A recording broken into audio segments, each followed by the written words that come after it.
Hello दोस्तों, स्वागत है आपका फिर से एक नए वीडियो में।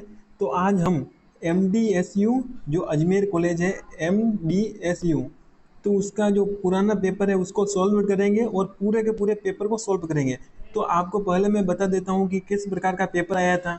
तो आपको पेपर देखने को सामने स्क्रीन पर मिल रहा है, तो देख सकते हो आप किस प्रकार का पेपर है। जैसे कि 1 से 6 तक के ये प्रश्न है। इसके बाद में ये पीछे का 20 नंबर तक प्रश्न है। तो इस प्रकार आपको 3 यूनिट में प्रश्न पूछे जाते हैं और आपका ये पूरा पेपर आप पहले देख सकते हो। इसके बाद में मैं इसका पूरा हल कराऊंगा, क्योंकि जो एग्ज़ाम होते हैं कॉलेज के, तो उसमें जो एक साल छोड़कर और जो नेक्स्ट साल का जो पेपर होता है उसको वापस रिपीट करते हैं। ये पेपर आप देख लेना, आपके 90% प्रश्न सही हो जाएंगे। आप इसी में से प्रश्न आपको मिल जाएंगे। 20 में से लगभग 15 से 16 क्वेश्चन आपको इसमें से मिलते जुलते मिल जाएंगे। 90% मैं बोलता हूँ, क्योंकि मैं ऐसे ही करके जाता हूँ एग्जाम में। तो आपको पूरा पेपर सॉल्व कराता हूँ। तो प्लीज़ चैनल को सब्सक्राइब, वीडियो को लाइक शेयर जरूर कर लें। तो चलो शुरू करते हैं। जो MDSU अजमेर यूनिवर्सिटी का जो सेमेस्टर 2 है, सेमेस्टर 2 राजस्थान की जियोग्राफी, सेमेस्टर 2 राजस्थान की जियोग्राफी है। तो चलो शुरू करते हैं इसके आंसर। पहले आप पेपर देख लो किस प्रकार का पेपर है। जैसे कि लाठी श्रृंखला, अरावली पर्वतमाला के महत्व पर टिप्पणी लिखी है। तो चलो शुरू करते हैं इसका हल। ये अब आगे हम आंसर शीट पे, चलो पहला प्रश्न था उसमें लाठी श्रृंखला क्या है। तो चलो अब इसका आंसर देख लेते हैं। आपको 90% प्रश्न मिल जाएंगे। आपको लास्ट तक जरूर देखना है वीडियो को। एक वीडियो में आपकी बहुत अच्छी तैयारी हो सकती है, आपको विश्वास रखना है। प्रश्न नंबर 1, लाठी श्रृंखला क्या है। तो उत्तर है, लाठी श्रृंखला राजस्थान के पश्चिमी मरुस्थलीय भाग में पाई जाने वाली एक महत्वपूर्ण भू आकृतिक एवं भू जलपट्टी है। मतलब कि ये जो राजस्थान है, ये राजस्थान जो पतंगाकार बना लेता हूँ मैं, क्योंकि राजस्थान पतंगाकार चतुर्भुज के समान है। तो ये राजस्थान है। तो ये पश्चिमी क्षेत्र है रेगिस्तान का। यहाँ पर पोखरण से जैसलमेर तक लगभग जो 80 किलोमीटर लंबी एक जो पानी की जड़ है, जैसे कि ये जमीन है। अब ये जमीन के अंदर 80 किलोमीटर तक इतनी बड़ी जो जल की धारा है, मतलब कि इसमें जल बहता है। तो इस प्रकार रेगिस्तान में जल है तो बड़ी आश्चर्यचकित की बात है। तो इसका लाठी सीरीज नाम दिया गया था। इसकी जो जांच हुई थी 2007 में, काजरी के वैज्ञानिक थे, उन्होंने इसको ढूंढा था। तो आपको इतना याद नहीं रखना है, बस आपको ये याद रखना है कि लाठी श्रृंखला राजस्थान के पश्चिमी मरुस्थलीय भाग में पाई जाने वाली एक महत्वपूर्ण भू आकृतिक एवं भूजल पट्टी है। भूजल पट्टी, भू यानी जमीन और जल यानी पानी। यह मुख्यतः जैसलमेर क्षेत्र में विस्तृत है। मुख्य जैसलमेर में पोखरण में इस क्षेत्र में भूजल की उपलब्धता अपेक्षाकृत अच्छी होने के कारण इसका कृषि और पेयजल की दृष्टि से विशेष महत्व है। मतलब कि यहाँ पर जो जल भट्टी है तो यहाँ पर कृषि होती है। इस प्रकार इस जो लाठी सीरीज का महत्वपूर्ण योगदान रहा है। तो आपको याद रखना है, ये प्रश्न मुख्य इंपोर्टेंट है, हर बार पूछा जाता है। प्रश्न नंबर 2, अरावली के बारे में 90% प्रश्न बनता है, क्योंकि इस बार अरावली की जो सेव बचाने के लिए भी इतने आंदोलन हुए थे। तो अरावली पर्वतमाला के महत्व पर टिप्पणी लिखी है। तो जो राजस्थान में अरावली पर्वतमाला है, तो अरावली पर्वतमाला राजस्थान की प्रमुख पर्वत श्रेणी है, जो भारत में सबसे पुरानी पर्वत श्रृंखला में मानी जाती है। जो अरावली पर्वतमाला है, इसका महत्व निम्नलिखित है। जैसे क्या क्या महत्व है हम पढ़ते हैं। यह राजस्थान की प्रमुख भौगोलिक संरचना है, मतलब कि राजस्थान को 2 भागों में विभाजित करती है। यह पर्वत श्रृंखला अरावली है, ये राजस्थान है। ये अरावली को, जो राजस्थान को 2 भागों में विभाजित करती है, तो जो भौगोलिक संरचना को प्रभावित करती है। यह मरुस्थल के पूर्व की ओर विस्तार को रोकने में सहायक है। जैसे कि ये राजस्थान का नक्शा है, तो इसमें जो ये है पूर्वी इलाका, यहाँ पानी का क्षेत्र है पूरा, और ये रेगिस्तानी। तो यहाँ पर रेत होती है, तो ये इधर जाती है रेत, हवा इधर चलती है तो ये रेत को रोकती है, मतलब इधर से मिट्टी आएगी उड़कर। तो ये जो अपने जो अरावली पर्वतमाला इस मिट्टी को आगे जाने से रोकती है। ये पूर्व गया और ये पश्चिम है, और ये उत्तर, ये दक्षिण। इस प्रकार आपको याद रखना है। प्रश्न नंबर जो उत्तर है 3 नंबर पॉइंट, अरावली क्षेत्र खनिज संपदा से समृद्ध है। तो अरावली में कई प्रकार के खनिज पाए जाते हैं। यहाँ विभिन्न प्रकार के वन एवं वन्य जीव पाए जाते हैं। यह राजस्थान की जलवायु को प्रभावित करती है। यह पर्यटन की दृष्टि से महत्वपूर्ण है। यह मृदा एवं जल संरक्षण में सहायक है, क्योंकि इतने पेड़ है इसमें, तो मृदा और जल संरक्षण को सुरक्षित रखती है। अब प्रश्न नंबर 3, राजस्थान की आंतरिक नदियां कौन सी है। तो जो राजस्थान की आंतरिक यानी अंदर, जो राजस्थान के अंदर ही बहती है और अंदर ही समाप्त हो जाती है। तो आंतरिक यानी अंदर, तो अंदर है, यहाँ पर बह रही है, या बह रही है, ये बह रही है, मतलब कि बाहर नहीं जा रही है, ये बाहर नहीं जा रही है, बस अंदर अंदर बह रही है, इसलिए इसे आंतरिक नदियां कहा जाता है। तो जिन नदियों का जल समुद्र तक नहीं पहुंचता और किसी झील, तालाब या मरुस्थलीय क्षेत्र में समाप्त हो जाता है, उन्हें आंतरिक अफवाह वाली नदी कहते हैं। तो राजस्थान की प्रमुख आंतरिक नदियां कौन सी है? लूणी नदी, जो लूणी नदी आपको पता होगा बालोतरा में बहती है। ये लूणी नदी अजमेर की पहाड़ियों से नागपार से बहती है। गग्गर नदी हनुमानगढ़ में है। कांदली नदी है, साबी नदी, रूपारेल, बाणगंगा, तो ये प्रमुख राजस्थान में बहती है और राजस्थान में ही समाप्त हो जाती है। तो ये आंतरिक नदी आपको याद रखना है। इसमें लूणी राजस्थान की प्रमुख आंतरिक अफवाह वाली नदी है। प्रश्न नंबर 4, राजस्थान में वनों के प्रकार बताइए। तो उत्तर है राजस्थान में कितने प्रकार के वन पाए जाते हैं? तो उत्तर है राजस्थान में मुख्यतः निम्न प्रकार के वन पाए जाते हैं, जैसे कि उष्ण कटिबंधीय कांटेदार वन, जैसे कि कांटे वाले। तो ये कांटेदार वन तो जो पश्चिमी राजस्थान में पाए जाएंगे, मतलब कि मरुस्थलीय क्षेत्र में। उष्ण कटिबंधीय शुष्क पर्णपाती वन, उष्ण कटिबंधीय मिश्रित वन, उपोष्ण सदाबहार वन, यानी सदाबहार वन, हमेशा हरे भरे रहने वाले वन, मरुस्थलीय एवं कांटेदार वनस्पति वन। राजस्थान में वन मुख्यतः दक्षिणी एवं दक्षिण पूर्वी तथा अरावली क्षेत्रों में पाए जाते हैं। जहाँ पानी का इलाका होगा वहीं तो होगा ना, जैसे ये राजस्थान है तो ये उत्तर, ये दक्षिण, ये पूर्व और ये पश्चिम है। तो जो दक्षिणी, ये दक्षिणी भाग हो गया, क्योंकि यहाँ पर सबसे ज़्यादा वर्षा होती है झालावाड़ में, कोटा बूंदी बारा झालावाड़, डूंगरपुर बांसवाड़ा में। इसके बाद में दक्षिण पूर्वी पूर्वी इलाका भी नदियों वाला है, तो यहाँ पर भी सबसे ज़्यादा पेड़ हो गए, आपको याद रखना है इस नक्शे के आधार पर। अब प्रश्न नंबर 5, शुष्क कृषि क्या है? तो शुष्क यानी सूखा और कृषि यानी आपका पता है आपको, तो कम वर्षा वाले क्षेत्रों में मुख्यतः वर्षा के जल पर निर्भर रहकर ही की जाने वाली कृषि को शुष्क कृषि कहते हैं। मतलब कि जो कम वर्षा होती है जहाँ पर, तो वर्षा पर ही निर्भर रहते हैं। तो अभी जो वर्षा का समय चल रहा है तो उस पर ही निर्भर हो गए, मतलब कि बारिश होगी तो फसल होगी, तो इसे कहते हैं शुष्क कृषि यानी सूखी कृषि। राजस्थान के पश्चिमी एवं शुष्क क्षेत्रों में इसका अधिक प्रचलन है, जैसे कि इसमें मुख्यतः बाजरा होता है, बाजरे को कम पानी की जरूरत होती है। ज्वार, ग्वार, मूंग, मोठ, चना, गेहूं आदि फसलें उगाई जाती है। तो इसमें जल संरक्षण और मिट्टी में नमी बनाए रखना बहुत महत्वपूर्ण है। इस प्रकार आपको याद रखना है, शुष्क यानी सूखा। प्रश्न नंबर 6, राजस्थान में पाए जाने वाले प्रमुख अधात्विक खनिजों के नाम लिखिए, जो अधात्विक है यानी धातु नहीं है। तो राजस्थान में पाए जाने वाले प्रमुख अधात्विक खनिज कौन कौन से? जैसे कि चूना पत्थर है, जिप्सम है, संगमरमर है, राजसमंद में प्रसिद्ध है, अब्रंक है, चिन्नी मिट्टी है, फेल्सपार है, क्वार्टम है, सोपस्टोन है, फ्लोराइट है, बेंटोनाइट है। इस प्रकार आपको याद रखना है। प्रश्न नंबर 7, मुख्य इंपोर्टेंट प्रश्न है, ये रिपीट होते हैं। प्रश्न नंबर 7, राजस्थान में सीमेंट उद्योग के स्थानीयकरण के कारण बताइए। तो उत्तर है राजस्थान में सीमेंट उद्योग के स्थानीयकरण के प्रमुख कारण है तो चूना पत्थर की पर्याप्त उपलब्धता है, इसलिए चूने की जो उद्योग है, जिप्सम की उपलब्धता है सबसे ज्यादा, कोयला एवं ऊर्जा स्रोतों की सुविधा है, पर्याप्त जल की उपलब्धता है, रेल एवं सड़क परिवहन की सुविधा भी है, सीमेंट की बढ़ती मांग भी जो हमारे राजस्थान उद्योग के लिए स्थानांतरित कर रही है, बड़े बाजारों की निकटता है, श्रमिकों की उपलब्धता है, राजस्थान में खनिज संसाधनों की प्रचुरता है, इसलिए सीमेंट उद्योग स्थानीयकरण हो रहे हैं। प्रश्न नंबर 8, राजस्थान में जनसंख्या घनत्व का वितरण बताइए। तो राजस्थान में जनसंख्या यानी किस प्रकार की घनत्व है? 2011 में जनगणना हुई थी, तो जी जनगणना के अनुसार राजस्थान का औसत जनसंख्या घनत्व 200 व्यक्ति प्रति वर्ग किलोमीटर था। मतलब कि जो 1 किलोमीटर प्रति वर्ग होता है उसमें 200 व्यक्ति रहते हैं, तो इस प्रकार का जनसंख्या घनत्व है। जनसंख्या का वितरण समान नहीं है, क्योंकि जैसलमेर में सबसे कम जनसंख्या रहती है, तो वहां पर समान तो नहीं होगा, तो अलग अलग प्रकार का है। पूर्वी एवं दक्षिण पूर्वी राजस्थान में घनत्व अधिक है, जैसे कि पूर्वी हमने देखा है कि पानी वाला इलाका पूर्वी, तो पूर्वी राजस्थान में ज्यादा होगी जनसंख्या, जहां पानी होगा वहां ज्यादा होगी, दक्षिण पूर्वी है। तो राजस्थान में घनत्व अधिक है दक्षिण पूर्वी में, जैसे कि जिले है जयपुर है, अलवर है, भरतपुर है, धौलपुर है आदि क्षेत्रों में जनसंख्या अधिक सघन है, क्योंकि चंबल नदी इधर होकर बहती है तो पानी की खूब मात्रा है। पश्चिमी राजस्थान में घनत्व कम है, तो ये पश्चिमी राजस्थान है, यहाँ पर घनत्व कम है क्योंकि रेगिस्तान का इलाका है, पानी होगा तो वहाँ जनसंख्या बसेगी। अधिक वर्षा, सिंचाई, उपजाऊ भूमि और औद्योगिक शहरी विकास वाले क्षेत्रों में घनत्व अधिक पाया जाता है, ये पता है। सच्चाई, सिंचाई अधिक होगी, उद्योग धंधे हो गए तो वहाँ अधिक जनसंख्या पाई जाएगी। प्रश्न नंबर 9, राजस्थान में निवास करने वाली गरासिया जनजाति के जीवन के संबंध में संक्षेप में बताइए। तो राजस्थान में जो गरासिया जनजाति रहती है तो उसके बारे में आपको कुछ बताना है। तो गरासिया राजस्थान की प्रमुख जनजातियों में से एक है, तो जो प्रमुख जनजातियों में से एक है गरासिया भी। इनका मुख्य निवास दक्षिणी राजस्थान, डूंगरपुर, बांसवाड़ा मान सकते हो, प्रतापगढ़, विशेषकर सिरोही, उदयपुर और आसपास के क्षेत्रों में है, सिरोही और उदयपुर में। इनकी बस्तियां प्राय पहाड़ी क्षेत्रों में होती है, क्योंकि ये पहाड़ों में रहते हैं। इनकी अर्थव्यवस्था मुख्यतः कृषि करते हैं, पशुपालन करते हैं, मजदूरी करते हैं, वन संसाधनों पर निर्भर रहते हैं, तो ये गरासिया जनजाति की विशेषता है। गरासिया समाज में परिवार और सामुदायिक परंपराओं का विशेष महत्व है।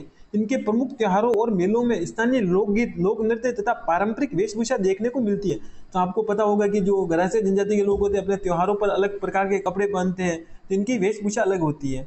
प्रश्न नंबर 10, राजस्थान में शिशु लिंगानुपात के वितरण को स्पष्ट कीजिए। तो उत्तर है शिशु लिंगानुपात का अर्थ यानी 0 से 6 वर्ष। तो प्रश्न आ सकता है कि शिशु लिंगानुपात में कितने वर्ष के बच्चे आते हैं, तो 0 से लगाकर 6 वर्ष के बच्चे आते हैं। कि आयु के प्रति 1000 बालकों पर बालिकाओं की संख्या 2011 की जनगणना के अनुसार राजस्थान का शिशु लिंगानुपात 888 था।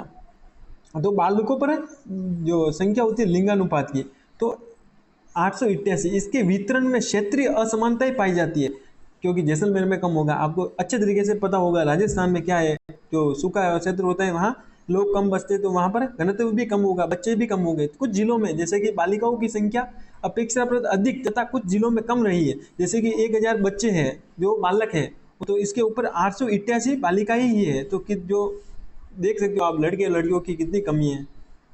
इसके प्रमुख कारण सामाजिक दृष्टिकोण, बालिका के प्रति भेदभाव, शिक्षा का स्तर तथा स्वास्थ्य सुविधाओं में अंतर है, क्योंकि बालिका को लड़कियों को कम पढ़ाया जाता है, तो इस प्रकार अंतर होता है। बालिका शिक्षा, जागरूकता और सरकारी योजनाओं के कारण स्थिति में सुधार के प्रयास तो किए जा रहे हैं सरकार द्वारा, क्योंकि किस प्रकार उन्हें स्कूटियाँ दी जा रही है, जिस प्रकार अलग अलग योजनाओं के माध्यम से उन्हें महिला जो लड़कियां होती है उन्हें लाभ दिया जा रहा है। प्रश्न नंबर 11, राजस्थान के पश्चिमी मरुस्थलीय मैदान की भौगोलिक विशेषताएं बताइए। तो राजस्थान का जो दक्षिणी पश्चिमी जो है, तो राजस्थान का पश्चिमी मरुस्थलीय मैदान राज्य के पश्चिमी भाग में स्थित है। यह थार मरुस्थल का प्रमुख हिस्सा है। इसकी प्रमुख भौगोलिक विशेषताएं निम्नलिखित है। जैसे कि विस्तृत क्षेत्र जो राजस्थान के पश्चिमी भाग में विस्तृत है, जो राजस्थान के पश्चिमी भाग में विस्तृत है ये, तो तथा राज्य के बड़े भूभाग में घेरता है, क्योंकि जैसलमेर, बाड़मेर, जो बीकानेर है सबसे बड़े जिले हैं, तो मुख्य बड़े जिले हो गए तो वहाँ क्षेत्र ज्यादा होगा। प्रश्न जो पॉइंट नंबर 2, मरुस्थलीय जलवायु। तो यहाँ वर्षा बहुत कम होती है, सबको पता है, और अनिश्चित होती है, फिक्स नहीं है, होगी इस साल होगी नहीं होगी, बिल्कुल ही नहीं होगी, तो इस प्रकार अनिश्चित है। ग्रीष्म ऋतु में तापमान बहुत अधिक हो जाता है, 50 डिग्री तक पहुंच जाता है, तथा दैनिक तापांतर भी अधिक रहता है। तो मतलब रात में तो ठंड आ जाती है, वो दिन में क्योंकि रेत होती है वो जल्दी गर्म और जल्दी ठंडी होती है। बालू के टीले कैसे, जैसे कि टीले बने हुए हैं, तो इस स्तूप भी कहते हैं। इस क्षेत्र में पवनों द्वारा निर्मित बालू के विभिन्न प्रकार के टीले पाए जाते हैं। इनमें बरखान है, अनुदेदरी है, बालू के टीले पाए जाते हैं, बरखान, बरछान, अर्धचंद्राकार, अनुदेदरीय, इस प्रकार के बालू का स्तूप पाए जाते हैं। प्रश्न जो पॉइंट नंबर 4, आंतरिक जल निकास। यहाँ अधिकांश नदियां समुद्र तक नहीं पहुंचती है, जैसे कि लुणी नदी है, तो लुणी नदी है समुद्र से पहले भी समाप्त हो जाती है, तो आंतरिक अफवाह वाली नदी है। 5 नंबर पॉइंट, वनस्पति की कमी। तो कम वर्षा के कारण यहाँ कांटेदार एवं मरुस्थलीय वनस्पति मिलती है। यहाँ पर जांटी और किंकर मिलती है ज्यादा से ज्यादा, जैसे कि खेजड़ी है, बबूल है, रोहिड़ा और आदि प्रमुख है। तो इस प्रकार जो खेजड़ी और बबूल के पेड़ मिलते हैं। तो पॉइंट नंबर 6, वर्षा की कमी के कारण कृषि मुख्यतः वर्षा पर निर्भर रहती है। बाजरा, जैसे कि कृषि, गुवार, मूंग, मोठ आदि प्रमुख फसलें हैं। वर्षा की कमी के कारण ये मुख्य फसलें जो कम पानी में हो जाती है, इसकी जरूरत होती है, ये बोते हैं। तो 7 नंबर है सिंचाई। तो इंदिरा गांधी नहर परियोजना ने पश्चिमी राजस्थान के कृषि क्षेत्र में महत्वपूर्ण परिवर्तन किया। जो इंदिरा गांधी नहर है, तो उससे का जो ज्यादा क्षेत्र में हो जाती है सिंचाई, तो ये एक जो स्वाद का काम कर रही है, मतलब कि एक जो अच्छा काम कर रही है, जो मतलब कि नहर है जो सिंचाई के लिए बहुत ही महत्वपूर्ण हो गई है। तो इनमें पशुपालन, अब ऊँट, जैसे कि पशुपालन में ऊँट मिलते हैं, भेड़ मिलती है, बकरी मिलती है, गाय मिलती है। पालन यहाँ अर्थव्यवस्था का महत्वपूर्ण भाग है, क्योंकि कृषि वो कर सकते नहीं, तो वो पशुपालन करेंगे। इस प्रकार पश्चिमी राजस्थान में मरुस्थलीय मैदान की पहचान कम वर्षा, बालू के टीले और मरुस्थलीय वन है। आंतरिक अफवाह पशुपालन से होती है, तो इस प्रकार आपको याद रखना है। अब प्रश्न नंबर 12, राजस्थान की भूगर्भिक संरचना का विस्तार से वर्णन कीजिए। तो उत्तर है राजस्थान की भूगर्भिक संरचना अत्यंत प्राचीन और विविधतापूर्ण है। यहाँ विभिन्न भूवैज्ञानिक युगों की चट्टानें मिलती है। मतलब किस प्रकार की चट्टानें, जैसे कि अरावली पर्वत की चट्टानें, अरावली पर्वतमाला की चट्टानें अत्यंत प्राचीन है, क्योंकि अरावली पर्वतमाला सबसे प्राचीन है।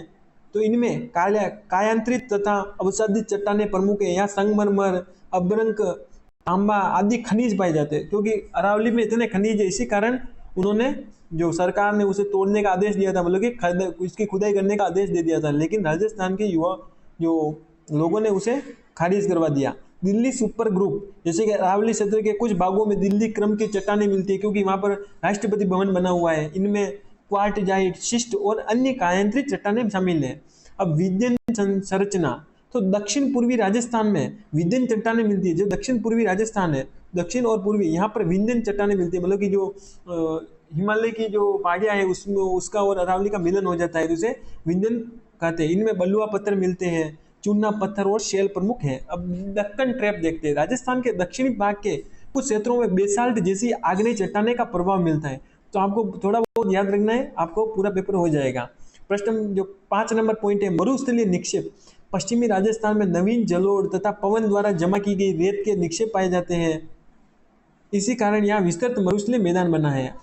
अब पॉइंट नंबर 6, जलोढ़ निक्षेप। राजस्थान के पूर्वी और दक्षिण पूर्वी भागों में नदियों द्वारा लाए गए जलोढ़ निक्षेप पाए जाते हैं। यहाँ राजस्थान की यहाँ विविध भौगोलिक संरचना यहाँ की खनिज संपदा, मिट्टी, भू आकृति और प्राकृतिक संसाधनों को प्रभावित करती है। अब 13 नंबर प्रश्न देखते हैं, जैसे कि राजस्थान की जल निकासी प्रणाली का वर्णन कीजिए। तो जल निकासी कैसी है राजस्थान में? तो राजस्थान की जल निकासी प्रणाली मुख्यतः 3 भागों में बांटी जाती है, जैसे कि अरब सागर, बंगाल की खाड़ी और आंतरिक जल प्रवाह। हाँ, आंतरिक जल प्रवाह। तो जैसे कि 1 नंबर है अरब सागर की और जल निकासी, मतलब कि अरब सागर ये राजस्थान है, तो यहाँ पर है अरब सागर, इधर है अरब सागर, और ये बंगाल की खाड़ी में जाती है। तो यहाँ नदियाँ जाएगी तो ये अरब सागर में जाएगी, और इधर नदियाँ जाएगी वो बंगाल की खाड़ी में जाएगी। तो इस प्रकार कैसे विभाजन है इसके बारे में बताता हूँ। तो अरब सागर की और जल निकासी कैसी है, जैसे कि इसमें मुख्यतः लूणी नदी तंत्र आता है, क्योंकि लूणी नदी अरावली के पास से निकलकर पश्चिम की ओर बहती है और कच्छ के रण की दिशा में जाती है। तो ये लूणी नदी है जो अजमेर के पहाड़ से निकलती है और अरब की सागर की ओर जाती है। तो सबसे बड़ी नदी है पश्चिमी राजस्थान की। 2 नंबर, बंगाल की खाड़ी और जल निकासी। राजस्थान के दक्षिण पूर्वी तथा पूर्वी भाग की कुछ नदियां अंततः यमुना तथा गंगा नदी तंत्र से जुड़ती है। तो इनमें चंबल है, बनास है, बाणगंगा है। तो ये जो नदी जाती है राजस्थान से, ये राजस्थान है।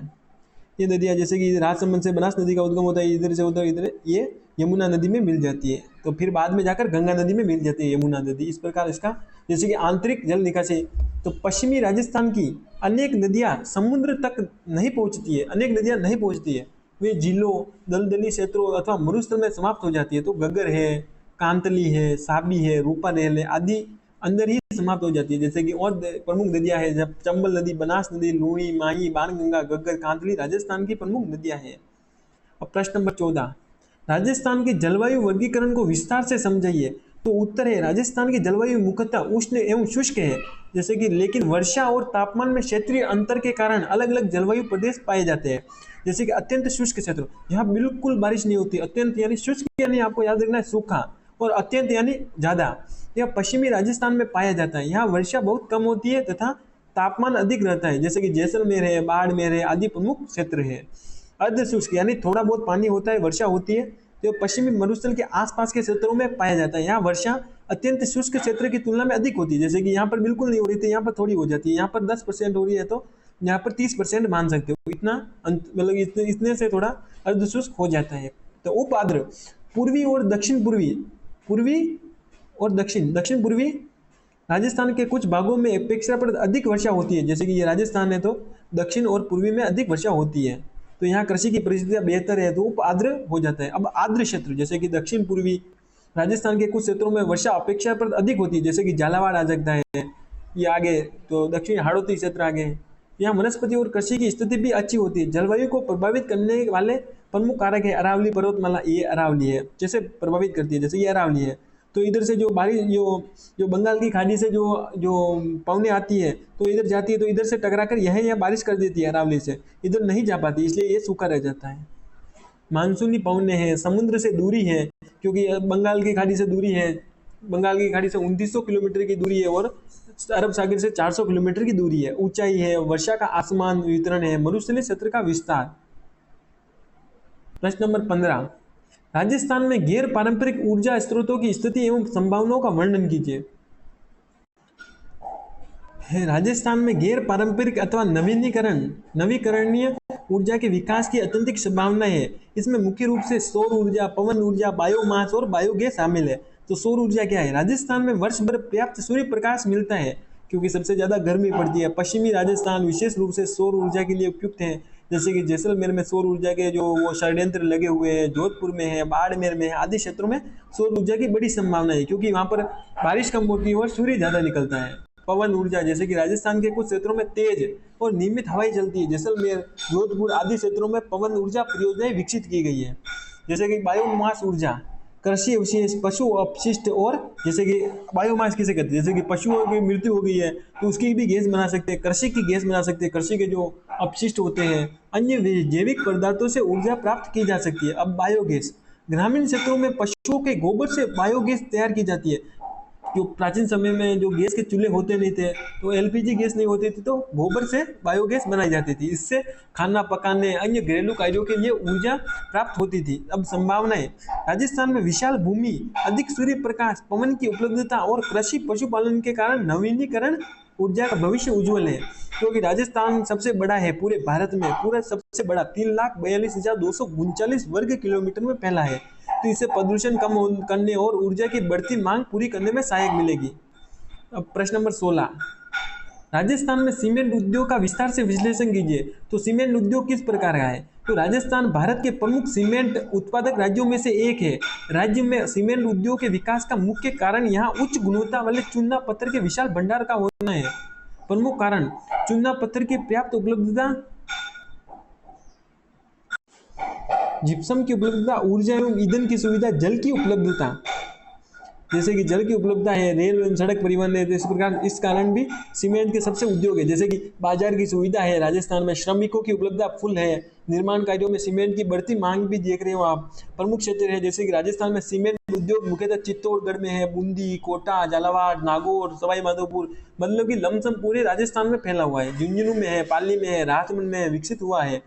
सीमेंट उद्योग राज्य के औद्योगिक विकास में महत्वपूर्ण भूमिका निभाता है। इससे रोजगार मिलता है, क्योंकि कई मजदूरों को नौकरी मिलेगी, परिवहन एवं व्यापार को बढ़ावा मिलता है, तथा राज्य की अर्थव्यवस्था को आय प्राप्त होती है। तो इससे इस प्रकार सीमेंट उद्योग महत्वपूर्ण है। जैसे कि महत्व क्या है, तो सीमेंट उद्योग राज्य के औद्योगिक विकास में महत्वपूर्ण भूमिका निभाता है। इससे रोजगार मिलता है, परिवहन एवं व्यापार को बढ़ावा मिलता है, क्योंकि सीमेंट को बाहर ले जाना होगा या तो परिवहन यानी गाड़ी घोड़ों को लगे जो मौका मिलेगा ले जाने का इधर से उधर, उनकी अर्थव्यवस्था बढ़ेगी, उनका मजदूरी मिलेगी, राज्य की अर्थव्यवस्था को आय प्राप्त होती है, राज्य को भी फायदा होता है, राज्य से जाएगा तो माल। ऊर्जा की अधिक आवश्यकता, जल की आवश्यकता, प्रदूषण, कच्चे माल के परिवहन की लागत, पर्यावरण संबंधी समस्याएं, इस प्रकार प्राकृतिक संसाधनों की उपलब्धता के कारण राजस्थान में सीमेंट उद्योग महत्वपूर्ण स्थान बन चुका है। अब 17 नंबर, चंबल घाटी परियोजना पर एक टिप्पणी लिखी है। तो चंबल घाटी परियोजना राजस्थान और मध्य प्रदेश की संयुक्त बहुउद्देशीय नदी घाटी परियोजना है। इसका उद्देश्य चंबल नदी के जल का उपयोग सिंचाई, विद्युत उत्पादन और बाढ़ नियंत्रण के लिए करना है। इस परियोजना के अंतर्गत चंबल नदी पर कई प्रमुख बांध बनाए गए, जैसे कि चंबल नदी, ये राजस्थान है, ये राजस्थान है, और यहाँ पर है मध्य प्रदेश। तो मध्य प्रदेश से जो चंबल नदी आती है, ये मध्य प्रदेश से चंबल नदी आती है और ये इधर जाती है। तो जो मध्य प्रदेश है और राजस्थान है, तो इस दोनों राज्यों के अंदर बहती है। तो इन दोनों का कोई ना कोई तो प्लान बनेगा कि यहाँ पर सिंचाई के जो बड़े बड़े बांध बना दे, विद्युत बनाने की मशीनें लगवा दे, इस प्रकार बाढ़ नियंत्रण के लिए। जैसे कि अब इन्होंने बांध बनाए हैं, तो गांधी सागर बांध बनाया है, मध्य प्रदेश में स्थित है, एमपी में। राणा प्रताप सागर है, चित्तौड़गढ़ में, राजस्थान में स्थित है। जवाहर सागर बांध है, कोटा में स्थित है। कोटा बैराज है, कोटा में स्थित है। इस प्रकार के बांध बनाए गए हैं दोनों ने मिलकर। तो परियोजनाओं के प्रमुख लाभ है, जैसे कि सिंचाई सुविधा उपलब्ध हो रही है, जल विद्युत का उत्पादन हो रहा है, कृषि उत्पादन में वृद्धि हो रही है, बाढ़ नियंत्रण में सहायक है और औद्योगिक विकास को बढ़ावा मिला है। तो पेयजल एवं अन्य जल आवश्यकताओं की पूर्ति हो रही है। जैसे कि कोटा बैराज है, तो कोटा बैराज से निकलने वाली नहरों के माध्यम से राजस्थान के दक्षिण पूर्वी क्षेत्रों में सिंचाई को विशेष लाभ मिला है। चंबल घाटी परियोजना ने राजस्थान के कृषि आर्थिक विकास में महत्वपूर्ण योगदान दिया है। अब इकाई 3 पढ़ लेते हैं, 18, 19, 20, 3 प्रश्न बचे हैं। तो नवीनतम जनगणना में राजस्थान की जनसंख्या संबंधी विशेषताओं का उल्लेख कीजिए। जो नवीनतम जनगणना हुई थी 2011 में, तो राजस्थान की जनसंख्या संबंधी विशेषताएं लिखी। दो, भारत में उपलब्ध नवीनतम पूर्ण जनगणना 2011 की जनगणना है। 2011 के अनुसार राजस्थान की जनसंख्या लगभग 6.85 करोड़ थी। तो राजस्थान की जनसंख्या की प्रमुख विशेषताएं, जनसंख्या वितरण असमान है, क्योंकि पश्चिमी क्षेत्रों में सब जो जनसंख्या कम है और पूर्वी में ज्यादा है, तो इस प्रकार असमान विवरण है। पूर्वी राजस्थान में जनसंख्या घनत्व अधिक है, पूर्वी में अधिक है, और पश्चिमी मरुस्थलीय में घनत्व कम है। इस प्रकार के जो अलग अलग अंतर मिले हैं। 4 नंबर है 2011 में जनसंख्या घनत्व 200 व्यक्ति प्रति वर्ग किलोमीटर था। तो 200 व्यक्ति 1 किलोमीटर में 200 व्यक्ति रहते हैं। कुल लिंगानुपात 928 महिलाएं प्रति 1000 पुरुषों पर, मतलब कि 1000 तो पुरुष है और उस पर महिलाएं हैं 928, मतलब कि जो 28 तो उसके बाद में 30 30 देखे तो 30 30 70 70 तो लमसम 72 हो गए, मतलब कि 72 जो पुरुष है वह बिना शादी के ही घूमेंगे। शिशु लिंगानुपात 888 था। राज्य में ग्रामीण जनसंख्या का अनुपात शहरी जनसंख्या से अधिक था। तो गाँव में सबसे अधिक लोग रहते थे, ग्रामीण जनसंख्या का अनुपात शहरी जनसंख्या से अधिक था। गाँव में अधिक लोग रहते, शहरों में थोड़े, ये राज्य में ग्रामीण। 8 नंबर जयपुर सबसे अधिक जनसंख्या वाला जिला था। हाँ ये तो पता है, जयपुर। जनसंख्या वृद्धि दर में पिछले दशक की तुलना में कमी आई है। साक्षरता में वृद्धि हुई, बाकी पढ़े लिखे लोग बढ़े, लेकिन पुरुष और महिला साक्षरता में अंतर बना रहा है, क्योंकि महिलाएं सबसे कम थी और पुरुष ज्यादा थे। जनसंख्या जनजातीय जनसंख्या अधिक सकेंद्रीय दक्षिणी राजस्थान में, क्योंकि जो आदिवासी और थे डूंगरपुर बांसवाड़ा में सबसे अधिक थे। नगरीकरण में निरंतर वृद्धि हुई, क्योंकि लोग ग्रामीण को छोड़कर, गांवों से छोड़कर शहरों में उद्योग धंधों के लिए चले गए। प्रश्न नंबर 19, राजस्थान में नगरीकरण के प्रतिरूप का वर्णन कीजिए। नगरीकरण यानी शहर। तो उत्तर है नगरीकरण का अर्थ ग्रामीण जनसंख्या का शहरों में बढ़ता सकेंद्रन, क्योंकि गांव में अब उद्योग धंधे नहीं है, तो लोग आज भी हमारे आपके भी गांव में, मतलब कि जो लोग होंगे अपने जो धंधों के लिए या नौकरी करने के लिए तो शहरों में जाते होंगे, क्योंकि शहरों में सबसे ज़्यादा बिजनेस होते हैं। तो इस प्रकार ग्रामीण क्षेत्र की जनसंख्या राजस्थान से में है जो, मतलब कि शहरों में रहने के लिए जा रही है, तो इसके शहरी क्षेत्रों में विस्तार हो रहा है। राजस्थान में नगरीकरण का विकास असमान रूप से प्रारूप है। तो प्रमुख विशेषता क्या है? पूर्वी राजस्थान में अधिक नगरीकरण, क्योंकि पानी का इलाका। पूर्वी और दक्षिण पूर्वी राजस्थान में औद्योगिक, व्यापारिक और प्रशासनिक गतिविधियों के कारण नगरीकरण अपेक्षाकृत अधिक है, क्योंकि शहर वहाँ पर पानी का इलाका है और हमेशा हर काम में लिए पानी जरूरी होता है। प्रमुख शहर जैसे कि जयपुर है, जोधपुर है, कोटा है, अजमेर, बीकानेर, उदयपुर, भरतपुर राज्य के प्रमुख नगरीय केंद्र हैं। जयपुर का महत्व क्या है? जयपुर राज्य की राजधानी होने के कारण प्रशासन, व्यापार, शिक्षा, पर्यटन, सेवा क्षेत्र का प्रमुख केंद्र बन गया है। 4 नंबर औद्योगिक नगरीकरण। कोटा, भिवाड़ी, जयपुर, जोधपुर आदि में औद्योगिक गतिविधियों ने नगरीकरण को बढ़ावा दिया है। 5 नंबर पर्यटन आधारित नगरीकरण, जैसे कि उदयपुर में सबसे ज्यादा घूमने की जगह, उदयपुर को जिलों की नगरी कहते हैं। जैसलमेर में है पटुओं की हवेली, खूब हवेलियां बनी हुई है, तो इस कारण जैसलमेर भी पर्यटन की दृष्टि से महत्वपूर्ण है। अजमेर है, पुष्कर में, जैसे पुष्कर है अजमेर में, जयपुर है, जैसे शहरों में पर्यटन नगरीकरण का महत्वपूर्ण अधिकार है, आधार है। अब जैसे कि परिवहन का प्रभाव, मतलब कि सड़कों, रेल एवं सड़क मार्गों के विकास से अनेक कस्बों और शहरों का विस्तार हुआ है। जैसे कि आपको कहीं जाना हो तो रेल में बैठ कर चले जाते हो कम किराए में। नगरीकरण की समस्याएं हो रही है, आवास की कमी हो गई है, यातायात की समस्या हो रही है, क्योंकि इतने लोग शहरों में जा रहे हैं, प्रदूषण बढ़ रहा है शहरों में। जल संकट, जहाँ जनसंख्या अधिक होगी वहाँ पानी की खपत उसके हिसाब से होगी। कचरा प्रबंधन में ध्यान नहीं दे रहे लोग, बेरोजगारी, झुग्गी बस्तियों का विस्तार। इस प्रकार राजस्थान में नगरीकरण आर्थिक विकास का महत्वपूर्ण साधन है, लेकिन इसके साथ कई सामाजिक एवं पर्यावरणीय चुनौतियां भी जुड़ी है। अब लास्ट प्रश्न देख लेते हैं, 20 नंबर प्रश्न है। राजस्थान में भील जनजाति के आवास, अर्थव्यवस्था और समाज का विस्तार पूर्वक वर्णन कीजिए। तो भील जनजातियों के आवास और अर्थव्यवस्था, समाज का विस्तार पूर्वक वर्णन करते हैं। जैसे कि भील राजस्थान के प्रमुख जनजातियों में से एक है। इनका प्रमुख निवास है जैसे कि दक्षिणी राजस्थान में है, उदयपुर, डूंगरपुर, बांसवाड़ा, प्रतापगढ़ तथा आसपास के पहाड़ी क्षेत्रों में भील जनसंख्या अधिक पाई जाती है, क्योंकि ये पानी का इलाका और पानी में इन्हें कृषि करते हैं, पशुपालन करते हैं। तो आवास, जैसे कि भील जनजाति मुख्यतः पहाड़ी और वन क्षेत्रों में निवास करते हैं, क्योंकि डूंगरपुर को पहाड़ों की नगरी कहा जाता है। इनके गांव प्राय छोटे छोटे समूह में फैले होते हैं। मकान स्थानीय उपलब्ध सामग्री जैसे कि मिट्टी, पत्थर, बांस, लकड़ी और घास की आदि से बनाए जाते हैं। अर्थव्यवस्था, भीलों की पारंपरिक अर्थव्यवस्था कृषि, पशुपालन और वन संसाधनों पर आधारित रही है। जैसे कि मुख्य आर्थिक गतिविधियां, जैसे कृषि करते हैं, पशुपालन करते हैं, मजदूरी करते हैं, वन उत्पाद संग्रह करते हैं, छोटी कारीगरी, स्थानीय व्यापार, मक्का, गेहूं, बाजरा आदि इनके प्रमुख कृषि उत्पादों में शामिल है।